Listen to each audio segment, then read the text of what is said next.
par exemple, vous dites, je cite, quand les poissons se féminisent, quand les escargots de mer voient apparaître des femelles à pénis, quand les alligators développent un micro-pénis, quand les mâles ne sont plus attirés par les femelles, quand les ibis deviennent homosexuels, quand les garçons ont des testicules qui ne descendent plus, quand les hommes perdent la moitié de leurs spermatozoïdes en une génération, quand leur taux de testostérone baisse significativement. Et je pourrais continuer encore, vous citez encore beaucoup d'exemples. C'est ça la réalité ?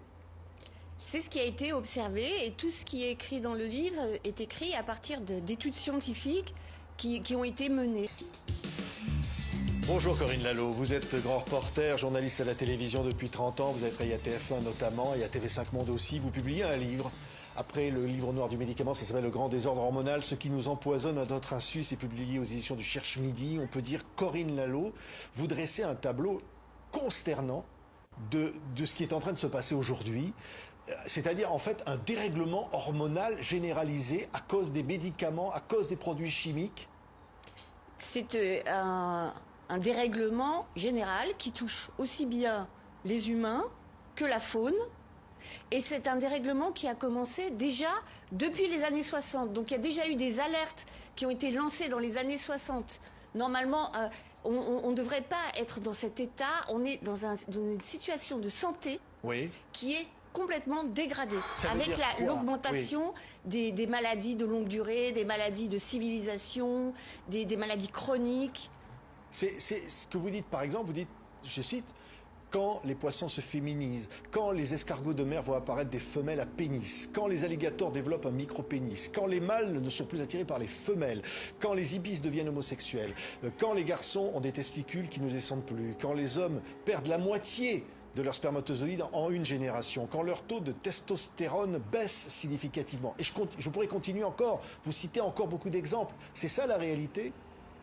C'est ce qui a été observé et tout ce qui est écrit dans le livre est écrit à partir d'études scientifiques qui ont été menées. Il y a eu des études scientifiques qui ont été menées sur les alligators en Floride, qui ont montré que des alligators qui avaient grandi dans un milieu contaminé dans un lac avaient un pénis qui était de 24% en longueur inférieure à des alligators qui avaient été élevés dans un milieu sain. Oui. Vous dites quand les calvities précoces deviennent légion, quand les petites filles ont des pubertés précoces, quand les jeunes filles ont des règles plus douloureuses, quand il y a une multiplication des cancers du sein. Tout ça vient d'une cause commune ? Les perturbateurs chimiques, qu'on appelle perturbateurs endocriniens, quand ils s'attaquent aux hormones à l'intérieur des organismes. Par exemple, on va prendre un exemple tout simple, la pilule. C'est un médicament, mais c'est un perturbateur hormonal, par définition, puisque justement, il va jouer sur les hormones.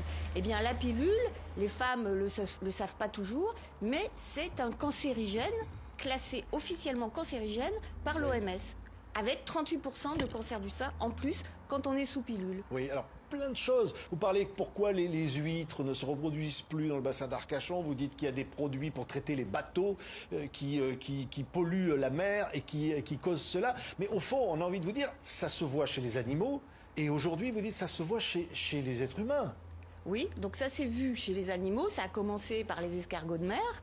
Après, ça a été les poissons. On a vu que les poissons mâles commençaient à porter des œufs. Ça s'est vu chez les grenouilles. On a vu que les grenouilles devenaient hermaphrodites, avec à la fois un testicule et un ovaire, ce qui est totalement aberrant. On a vu ça chez les alligators. Les femelles alligators ont commencé à avoir des ovaires qui ressemblent un peu aux ovaires polykystiques qu'on retrouve aujourd'hui chez les femmes.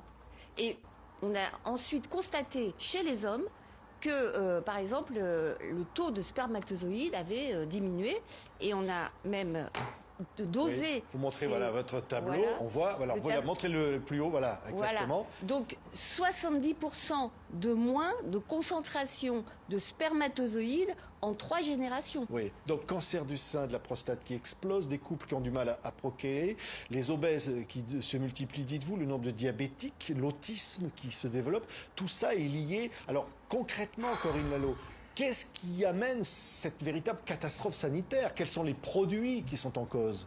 Alors les produits, moi je les ai regroupés en 6 familles, mais principalement les pesticides, les médicaments ainsi que les additifs alimentaires. Donc les médicaments, beaucoup de médicaments sont féminisants pour les hommes. Vous avez aussi tout ce qui est plastique. Dans les plastiques, il y a le bisphénol A pour les plastiques souples et pour les plastiques durs, et les phtalates pour les plastiques souples. Donc les plastiques sont aussi perturbateurs hormonaux et féminisants. Oui. Vous avez les perfluorés, donc au fluor, c'est ce qu'on met par exemple dans les poêles, dans les cuisines, c'est ce qui est anti-adhésif. Et les retardateurs de flamme bromés, les polybromés, alors ce sont des produits qu'on met dans les tissus, dans les canapés, dans les rideaux, même quelquefois dans les habits. Et puis vous avez aussi les parabènes qu'on utilise comme conservateurs dans les cosmétiques. Donc tous ces produits sont des produits qui vont jouer sur les hormones et qui vont à la fois féminiser les hommes, hyper féminiser les femmes et produire des maladies hormonales sur la thyroïde, sur le pancréas, du diabète, de l'obésité. Hyper féminiser les femmes, dites-vous? Alors ça peut à la fois, alors ça dépend aussi des organismes, mais ça peut à la fois soit hyper féminiser les femmes, soit les masculiniser. Et ça dépendra de à quel moment elles ont pu avoir une contamination. Et le plus important, ce sera la contamination des fœtus dans le ventre des mères. Oui, parce que vous dites que pendant la grossesse, c'est le moment crucial. Alors, vous citez des médicaments classiques, courants de la vie quotidienne, qui peuvent provoquer des malformations chez les enfants, notamment des micropénis. Notamment des micropénis chez les petits garçons.